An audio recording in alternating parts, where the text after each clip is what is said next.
हालांकि चमगादड़ चीन के लिए ऐसा करना आसान नहीं है।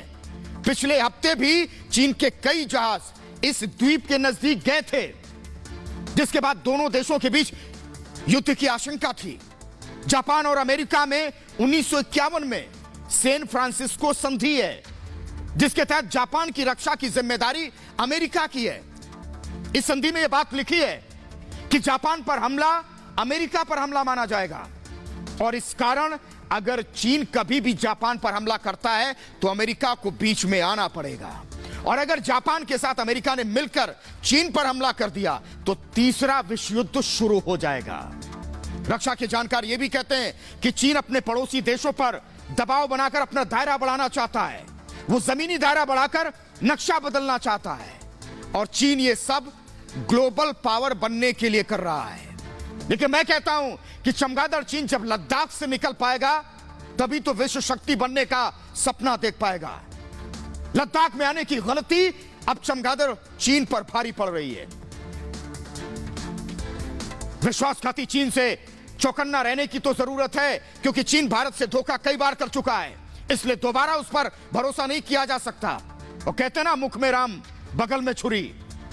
चमगादड़ चीन का यही चरित्र है।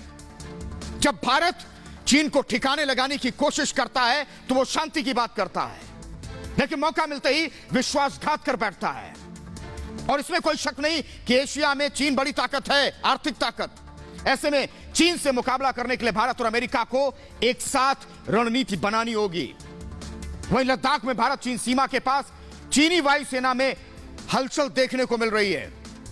चीन की हरकत के बाद भारतीय सेना ने कमर कस ली है। भारतीय वायुसेना अध्यक्ष भदौरिया ने भी इसकी जानकारी दी। उन्होंने कहा कि चीन के एयरबेस और एलएसी के पास उसके लड़ाकू विमानों की तैनाती है। मेरे कहने का मतलब यह है कि चीन को जितना उड़ना है अब उड़ ले, ख्वाहिश पूरी कर ले। भारतीय सेना उसके उड़ान की नाप कर चुकी है और अब उसके पर कतरने की बारी है। वायुसेना प्रमुख ने कहा कि भारतीय वायुसेना हर चुनौती का सामना करने के लिए तैयार है।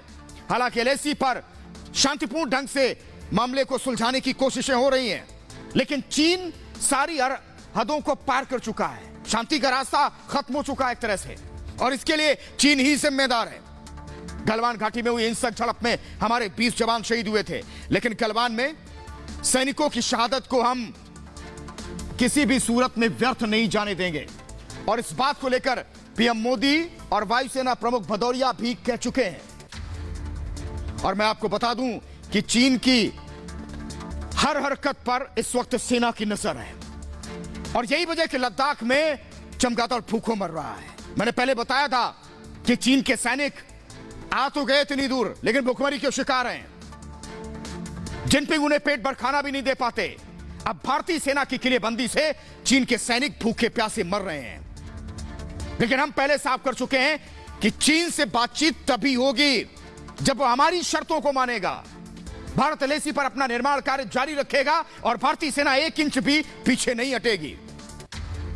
अब लद्दाख में फंस चुके चीन को तय करना है कि वो अपने सैनिकों को बीजिंग ले जाना चाहता है या उनकी कब्रें बनने का इंतजार करता है, क्योंकि भारतीय सेना तो रण का प्रण कर चुकी है, और हमारी सेना अगर एक बार प्रण कर लेती है तो मां चंडी भी आशीर्वाद ही देती है। भारत और चीन के बीच लद्दाख बॉर्डर पर तनाव जारी है और चीनी सेना की हरकतें भी जारी हैं। हम तैयार भी हैं। चारों तरफ से घेराबंदी हो चुकी है। इधर तेल कंपनियां भी मदद में कोई कमी नहीं छोड़ रही हैं। किसी भी आपात स्थिति में भारतीय सेना चीन को सबक सिखाने में कमजोर ना पड़े, इसकी तैयारियां तेल कंपनियों ने भी शुरू की।